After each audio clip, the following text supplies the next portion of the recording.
सलाम, सत श्री अकाल। दोस्तों, जैसा कि आप सभी को पता है कि गुलाम हैदर के जो 4 बच्चे हैं वो भारत में नाजायज़ तरीके से ट्रैफिकिंग करके भारत में लाए गए हैं और उसके लिए जितने दूसरे जिम्मेदार हैं उससे ज़्यादा उन बच्चों की माँ सीमा हैदर जिम्मेदार है।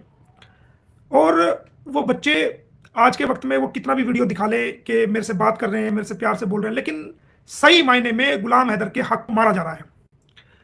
जिस बाप की वो औलाद है उस औलाद के हक उस हक को जा रहा है। किसी को राइट नहीं है कि किसी की औलाद को नकली बाप बनने की कोशिश करे, ऐसा इम्पॉसिबल है। वो कितना भी प्यार दिखाने की कोशिश करे या उसका सारा प्यार वहां खत्म हो जाता है जब वो किसी प्रकार की हरकतें करता है। तो वो सारा दिखावा है, कुछ भी नहीं है। जो असल बाप अपने बच्चों के लिए हो सकता है वो दूसरा बाप कभी भी नहीं हो सकता। वो तो बाप है ही नहीं, वो सिर्फ जबरदस्ती का एक संबंध है। इलीगल रिलेशंस हैं, इलीगल कंपनी है, कानून की नजर में उसका कोई महत्व नहीं है। तो दोस्तों, अभी 12 इसमें कुछ दिन पहले, अभी तारीख थी 2-4 दिन पहले फैमिली कोर्ट में। तो फैमिली कोर्ट में तारीख थी, तो उसमें ये ना तो सीमा का कोई वकील आया, ना सचिन का कोई वकील आया, ना ये पहुंचे वहां पर। जब तक हम वहाँ थे तो ये लोग नहीं पहुंचे। तो जज साहब ने एक नया ऑर्डर पास किया है इनको कि इनके खिलाफ जो है वो अखबार में एडवर्टाइजमेंट दी जाए कि या तो आ जाइए, वरना तो सारा एक तरफा फैसला गुलाम हैदर के हक में कर दिया जाएगा। एक तो ये बात है। दूसरी बात, ये कहते हैं जी नोटिस नहीं मिला, ये नहीं करे, जानबूझ के डिले कर रहे हैं मैटर को। लेकिन जज साहब के सामने हमने सारी बातें वो रखी, तो जज साहब ने वो इसको कह दिया कि या तो आए कोर्ट में पेश हो, अपना पक्ष रखें, अपनी बात रखें, नहीं तो एक तरफा फैसला फिर किया जाएगा गुलाम हैदर के हक में। दूसरी बात मैं आपको बता दूं कि जो पिछले दिनों कुछ वीडियो आई थी, तो हमने उन वीडियोस को, जो हमारे बड़े अधिकारी लेवल के हैं, सेंट्रल लेवल के अधिकारी हैं, जो दूसरे अधिकारी, उनको हमने भेजा है। और हमारी इस लेवल पे बातचीत का सिलसिला भी जारी है। तो हमें जो नई, मैं बता रहा हूं कि इसकी चार्जशीट पूरी तरीके से तैयार वो हो चुकी है। कभी भी किसी दिन भी ये खबर आ जाएगी कि इसकी चार्जशीट जो है वो कोर्ट में जमा हम करने जा रहे हैं या हमने कर दी है। तो अगर चार्जशीट आ जाती है तो सारे द्वार, कानूनी द्वार खुल जाएंगे। इसको हमें जेल कराने में भी आसानी होगी, इन बच्चों को डिपोर्ट कराने में भी आसानी होगी, और वो तमाम अटकलें, जो कानूनी अटकलें हैं, वो तमाम अटकलें जो हैं पूरी हो जाएंगी। और इन बच्चों को हम, अगर गुलाम हैदर भारत में नहीं भी आया तो इनको डिपोर्ट कराने में हमें बहुत बड़ी सुविधा। ये तो हुई इनके डिपोर्टेशन की बात और चार्जशीट की बात। तो चार्जशीट नंबर 1 तो ये कि चार्जशीट जो है वो ज्यादातर वो मुकम्मल हो चुकी है, सारे फैक्ट कंप्लीट हो चुके हैं उसमें। किसी दिन भी आपको ये खबर मिलेगी कि कोर्ट में चार्जशीट फाइल कर दी और उसके तमाम फैक्ट जो हैं वो पूरे हो चुके हैं। तो इस संबंध में जैसे ही ये फैक्ट हो जाए, फैक्ट पूरे होकर के चार्जशीट 173(2) के तहत जो है चालान कोर्ट में आ जाएगा, तो इसमें चार्ज लगेगा। चार्ज लगने के बाद एविडेंस और गवाही का दौर शुरू हो जाएगा और हम कोर्ट में खड़े होकर के इसके खिलाफ जितनी भी गवाही हो सकेंगी वो देंगे और इसको सजा कराने में पूरी पूरी कोशिश करेंगे। साथ साथ कोर्ट, जब ट्रायल चलेगा तो कोर्ट अपने आदेश में ये ऑर्डर भी कर सकती है कि इन बच्चों को फौरन से डिपोर्ट किया जाए। ये कोर्ट के आदेश के ऊपर है। उसके अलावा एक दूसरा तरीका भी जो है, जो पोक्सको कोर्ट है, वो भी हम उसमें भी कोशिश कर रहे हैं कि उन बच्चों को कोर्ट में जो है बुलाया जाए और उनके बयान दर्ज किए जाए। तो पोस्को कोर्ट में भी हम बच्चों की गवाही दर्ज कराएंगे। आपको हम बता रहे हैं आज के फरीदाबाद कोर्ट में हम इन बच्चों को बुलाएंगे और इन बच्चों की गवाही दर्ज कराएंगे।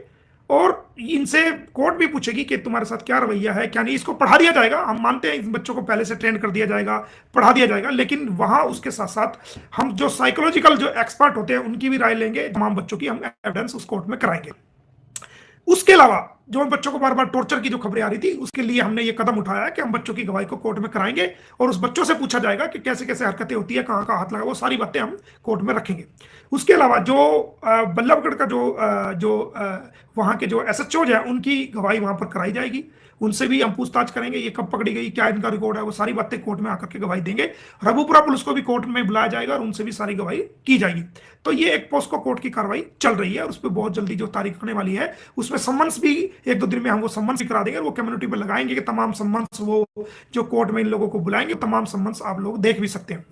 तो ये चार्जशीट के सिलसिले से बात होगी, जो पोस्को में ये हरकतें कर रहे थे उसके सिलसिले से बात होगी। और साथ साथ पोस्को कोर्ट ये आदेश भी दे सकती है कि इन बच्चों को फौरन से डिपोर्ट किया जाए। ये आ सकता है उसमें आदेश। और कस्टडी में लेने के आदेश तो इनके बहुत पहले हो चुके हैं। अब इन बच्चों को जो है वो एक कानूनी प्रक्रिया के तहत जल्दी इन बच्चों को अपनी कस्टडी में लेने का भी जो सिलसिला काफी टाइम से चल रहा था वो सिरे चढ़ता नजर आ रहा है। और जल्दी ये बच्चे भी अपनी कस्टडी में लिए जाएंगे और इनको अपनी सरकारी संरक्षण में इनको रखा जाएगा, जिस प्रकार से ये हरकतें सामने आ रही हैं। और जैसे इनको संरक्षण में रखा जाएगा तो इनकी डिपोर्टेशन की जो प्रक्रिया है वो बहुत जल्दी जो है वो शुरू हो जाएगी। तो अगर गुलाम हैदर भारत में आता है, जो उसकी वीजा की जो प्रोसेस में जो अड़चने थी वो हमने नए सिरे से दोबारा फिर उनको दूर किया है। और वो डॉक्यूमेंट्स हम जल्दी ही, जो फर्दर रिक्वायरमेंट के जो डॉक्यूमेंट्स थे, वो डॉक्यूमेंट्स हम जल्दी उसको मंडे तक, उम्मीद करते हैं कि मंडे तक वो डॉक्यूमेंट्स हम पहुंचा देंगे और जो अड़चन थी वो दोबारा अड़चन वो खत्म कर कोशिश करेंगे। तो अच्छा है कि गुलाम हैदर को वीजा मिल जाए और वो भारत में आ जाए और अपने बच्चों से मुलाकात भी कर ले, बातचीत भी कर ले, और उनको डिपोर्टेशन की प्रक्रिया में जो उनको उनकी जरूरत पड़ेगी या उनकी जो जैसी भी उनकी लीगल रिक्वायरमेंट पड़ेगी वो उसको पूरा कर सके। तो उस पर भी हमने काम ज्यादातर कंप्लीट कर लिया है और सरकार की तरफ से भी उसमें काम चल रहा है, और वो ऑर्डर्स जो गए थे उस पर अमल होने वाला है, वो किसी दिन भी अमल हो सकता है। इसके अलावा विजय के की प्रॉब्लम को सॉल्व कर लिया गया है, चार्जशीट की प्रॉब्लम को सॉल्व कर लिया गया है, जो पता लगा है कि वो जल्दी किसी दिन भी ये हो जाएगी, तो चार्जशीट आ जाती है और वीजा का हो जाता है। तो डेपोटेशन की, इनकी रिपेट्रिएशन की जो बच्चों की है, जो इनके वतन भेजने की बारी है, वो उस पर सरकार की तरफ से बड़ी जल्दी उसमें जो अधिकारी हैं वो उस पर काम शुरू हो जाएगा और उनको किसी दिन भी बच्चों को यहाँ से कस्टडी में लेकर के वो पाकिस्तान सरकार के थ्रू, उनके हाई कमीशन के थ्रू गुलाम हैदर तक उन बच्चों को भेजा जाएगा। तो जितने भी ऑप्शंस थे वो सारे खुल चुके हैं।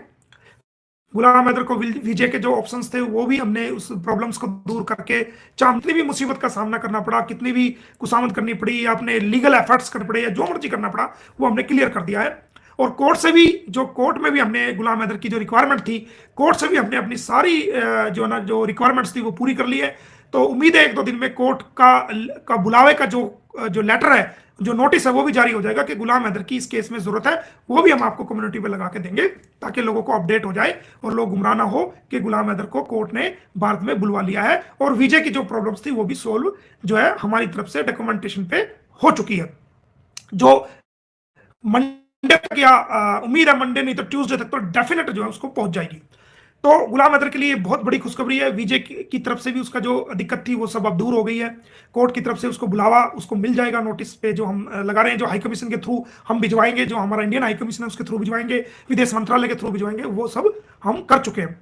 और इसकी चार्जशीट के लिए भी पूरी तैयारी शुरू हो चुकी है, वो चार्जशीट भी आ जाएगी। तो अब ये मामला जो है वो बहुत ही तेजी पकड़ चुका है और इस पर बड़ा हाई लेवल पे काम चल रहा है।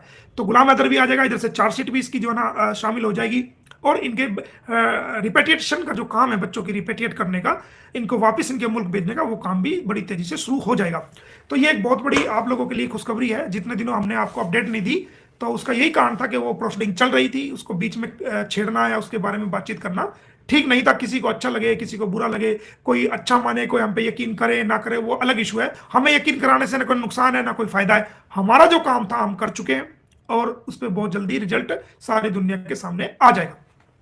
तो ये तमाम हमने आपको जानकारी दी, और आपकी जो आप लोग जो हमसे उम्मीद रख रहे थे, हमने अपनी उम्मीदों को 100% खरा उतरने की कोशिश करी है, और बिना स्वार्थ के, बिना लालच के, बिना किसी भेदभाव के, एक इंसानियत के नाते हमने ये करने की कोशिश करी है। तो दोस्तों, ये अपडेट्स आपको देनी थी, आपको ये अपडेट्स मिल गई हैं।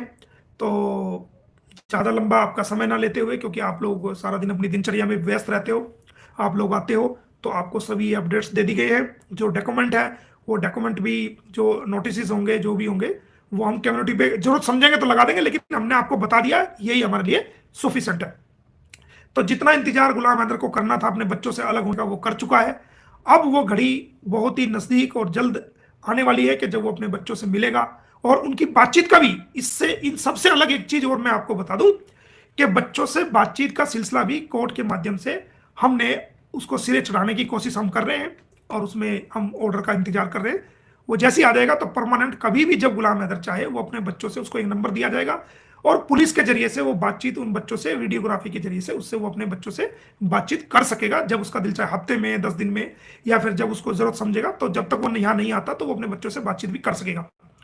पाकिस्तान में और भारत में थोड़ा सा फर्क है कि जब भारत में किसी मुलजिम को आप देखेंगे कि किसी मुलजिम को कोर्ट में हम पेश कर रहे हैं, तो कोई उसके परिवार का सदस्य उसको ना तो कुछ खाने के लिए दे सकता है, ना उसको कपड़े दे सकता है, ना उससे बातचीत कर सकता है। अगर बातचीत भी करेगा तो बहुत दूर खड़ा होकर के कोर्ट की परमिशन से करेगा।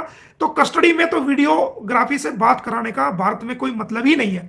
अगर भारत के पुलिस वाले कस्टडी में कोई बातचीत उसके परिवार से करा दे तो यहाँ पर तो सीधा ही जो पुलिस अधिकारी, जो सीनियर पुलिस अधिकारी है, वो पंजाब पुलिस रूल और इंडियन पुलिस रूल के मुताबिक उसको सस्पेंड कर दिया जाएगा।